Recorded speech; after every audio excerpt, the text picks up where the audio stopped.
Many months bringing down Boris Johnson over Partygate, and it's only fair now that Sir Keir Starmer faces the same scrutiny. Breaking today is the sensational claim that Keir Starmer spent Christmas Eve in 2020, the height of the COVID pandemic, getting vocal lessons from acting coach Leonie Mellinger at Labour's headquarters in central London.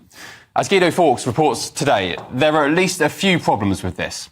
On Christmas Eve in 2020, the UK was in a tiered system of regional COVID lockdowns. At that time, Labour HQ was located in Southside, Victoria Street, central London.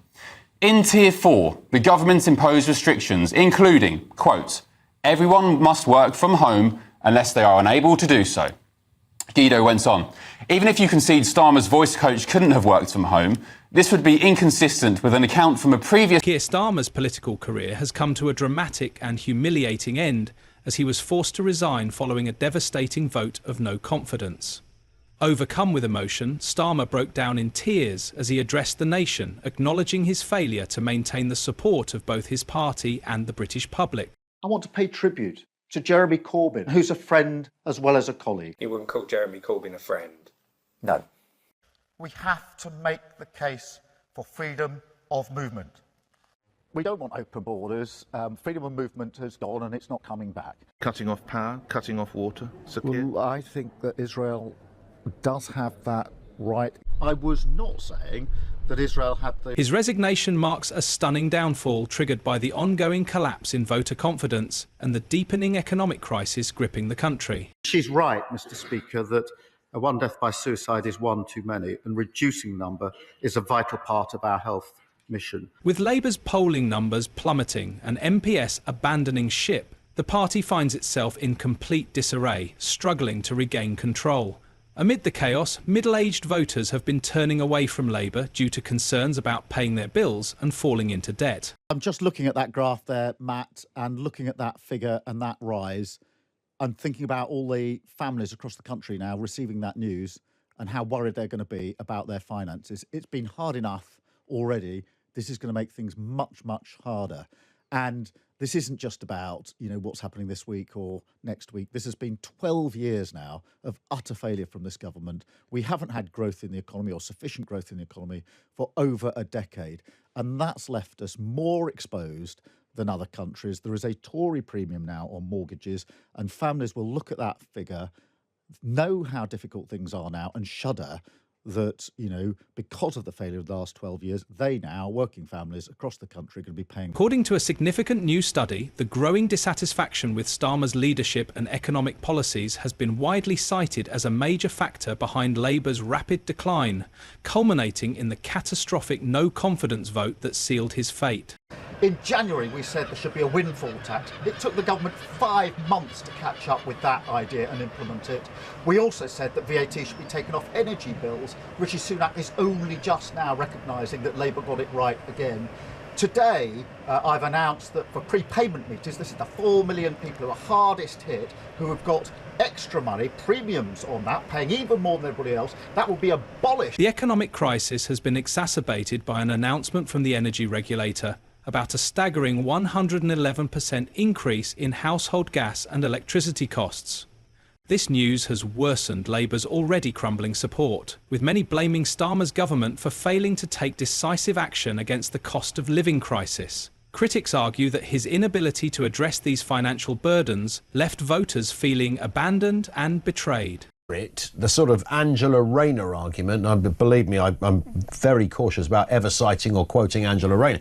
But for the purposes of this, the evidence is, well, it's the 21st century. We can do stuff now. If it gives you a better work-life balance, it's better for your mental health. You're not paying gazillion pounds worth of train fares and all the rest of it. What's not to like?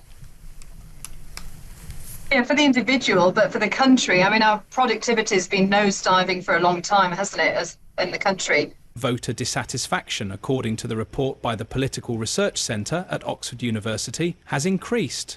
The report further revealed that voters experiencing financial anxiety are the most likely to switch their political allegiance. The findings also indicated that 40% of people who supported Labour in the last election had expressed considerations about changing their vote. This mass exodus of support played a crucial role in Starmer's dramatic downfall, as MPS and party officials scrambled to distance themselves from his leadership. Really interesting about this election, there was a YouGov poll done this week which asked different classes in society how they intend to vote. And the working class intention, we'll see how it pans out, but the working class intention in terms of how they intend to vote is extraordinary. This poll found that 47% of working class voters plan to vote for the Conservatives, where around, I think it's around 27% plan to vote Labour. Yeah. And that would be in keeping with a very interesting shift that has been taking place over the past few years, and in fact the past couple of decades, which is, apart from under Blair, where things... In the final weeks before his resignation, the study found that midlife voters, specifically those aged 35 to 59, who would typically be expected to feel in control of their financial situation, were the most likely to experience economic concerns. Many of these voters had once been Labour's backbone, but their disillusionment with Starmer's economic strategy ultimately led to his undoing. The research suggested that while older voters generally have lower incomes, they also tend to have fewer debts. In contrast, many younger voters have the advantage of financial support from their families. Every day seems to bring a new existential risk to British farming. Losing a farm is not like losing any other business. It can't come back. That's why the lack of urgency from the government, the lack of attention to detail, the lack of long-term planning, it's not on. You deserve better than that. Furthermore, Starmer's failure to recognise and address this growing economic divide was seen as a critical misstep, further alienating key demographics.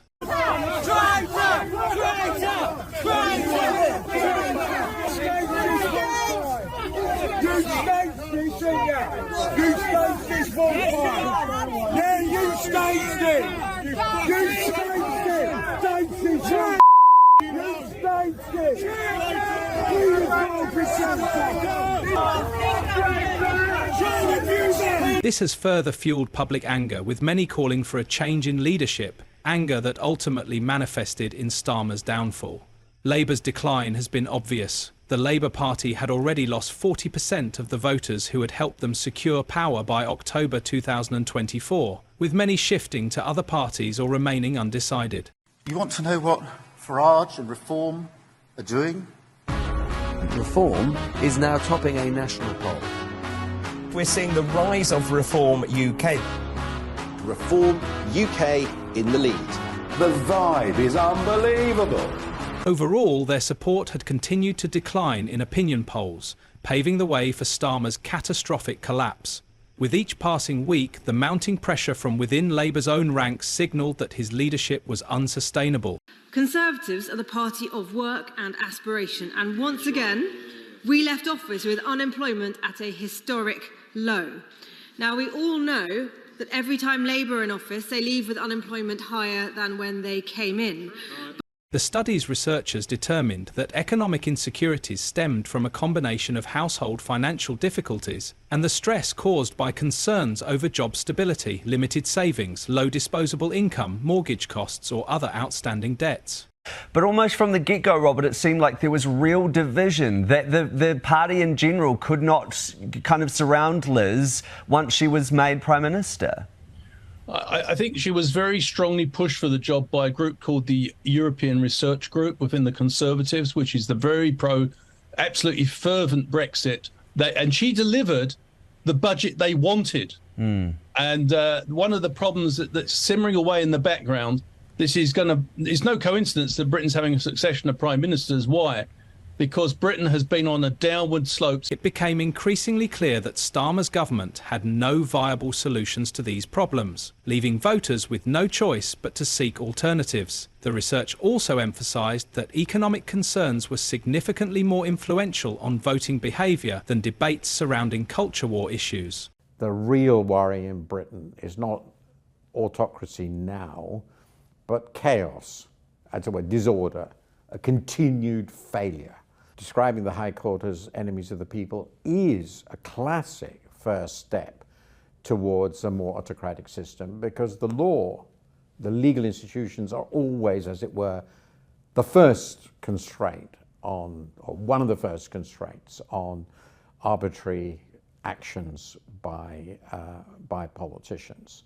I think that there have been, as I said, some movement. While Starmer often attempted to steer political discourse towards social issues, this strategy failed miserably in the face of worsening economic hardship.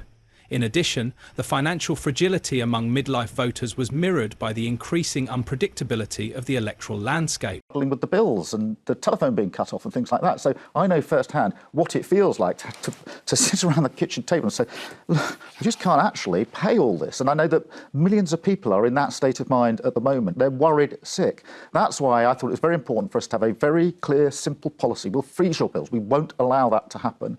And we'll get oil and gas companies from their excess profits to pay for that freezing of the bills. It's simple, it's straightforward, it's a political choice. Labour's failure to heed this warning was a direct contributor to Starmer's ultimate collapse.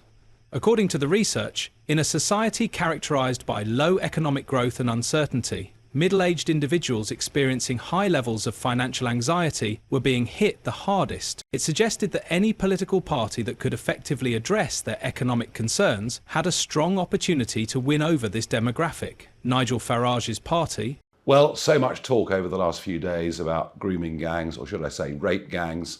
And Keir Starmer today saying that anyone who's calling for a full public inquiry is jumping on the bandwagon of the far right.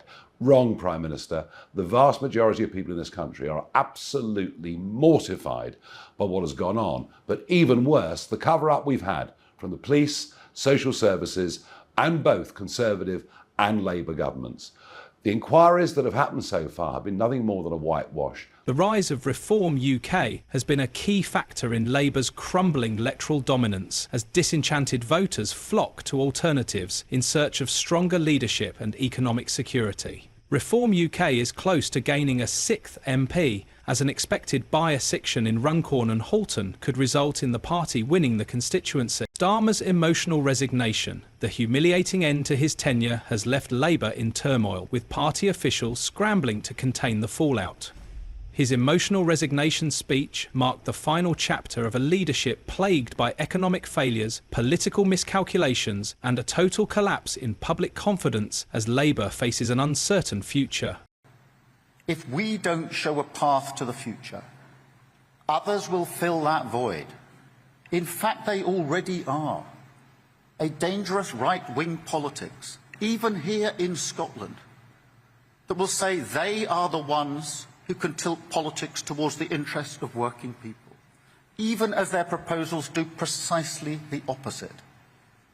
A politics which... One thing remains clear. Starmer's downfall will be remembered as one of the most dramatic political implosions in modern British history. He's someone I've known for a long time. My difficulty with Boris Johnson is not liking him. My difficulty is I've no idea where he stands on the third runway. I've no idea where he stands on HS2. I've no idea where he stands really on sugar taxes. In fact, immigration. This is a guy that just flips and flops, says what he thinks the audience wants to hear. And when it comes to Brexit, I heard him yesterday talking in Belfast, saying that the Irish backstop was unacceptable, and yet he voted for it. At the third time. However, it might not be smooth sailing for Reform UK and Nigel Farage. Boris Johnson is reportedly planning a significant career move which could be a setback for Nigel Farage. Associates of the former Prime Minister have hinted at a possible return to politics, suggesting it would present a substantial challenge to Reform UK. It is speculated that Boris Johnson might stage a major political comeback, with insiders from Number 10 cautioning that his return as the Conservative Party's trump card could hinder Reform UK's growing momentum. But all this remains speculative. For now, though, the dramatic end to Keir Starmer's political career has left Labour in disarray and struggling to regain control amid economic and political turmoil. The rise of Reform UK and the potential return of Boris Johnson adds further complexity to the political landscape. If you enjoyed this political discussion, like the video and subscribe to the channel for more fascinating political content.